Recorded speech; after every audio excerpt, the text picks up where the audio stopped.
आजूबाजूच्या गावातील सगळे म्हणजे स्थानिक कार्यकर्ते त्यांनी आपल्याला संघटनेला चांगला सपोर्ट दिला आहे आणि चांगलं सहकार्य केलं आहे. त्याबद्दल सगळ्यांचे आधी अभिनंदन करतो. आपल्याला इथे श्रमजीव संघटनेला बेमुदत संप करण्याची का वेळ आली? काय अशी घटना असेल की आम्हाला बेमुदत संप? बेमुदत म्हणजे काय? बेमुदत म्हणजे काय? जोपर्यंत आम्हाला आमच्या हक्काचा न्याय होत नाही, आम्हाला ज्या अडचणी आहेत, आम्हाला जो त्रास आहे त्याचा गुंता तुम्ही सोडवत नाही, तोपर्यंत आम्ही इथून हलणार नाही. हा असा आपण एक संप किंवा या ठिकाणी आपण एक नियोजन श्रमजीव संघटने केलं आहे आणि आपण त्याला सगळ्यांनी साथ दिली आहे. मला वाटतं इलेक्शन आल्यानंतर हे सगळे लोक आमच्या घरी येतात, आपल्या मोठे मोठे हँडबिल दाखवतात, त्याच्यामध्ये 302 कोटी या रस्त्याला मंजूर झाले असं मी स्वतः वाचलेलं आहे.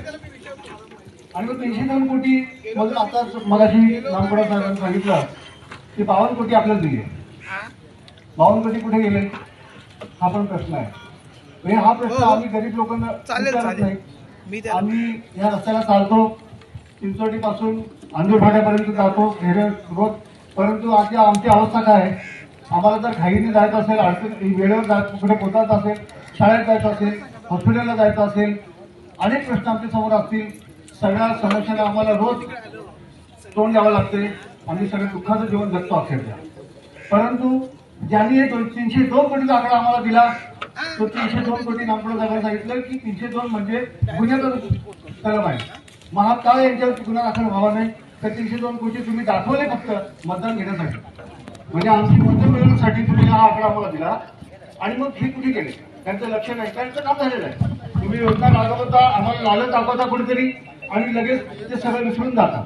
आणि या सगळ्या खड्डे नुसते नावाला खड्डा भरायचा, पावसाळ्यात नुसती माती टाकायची, खड्डे टाकायची कुठेतरी आणि वेळ निघून घालायची, असं थोडी होते का? पाऊस पडला की ते पुन्हा तसं तसं राहतं. तुम्ही एक चांगलं काम, जे ठोस काम कुठे करायचं ते करत नाही.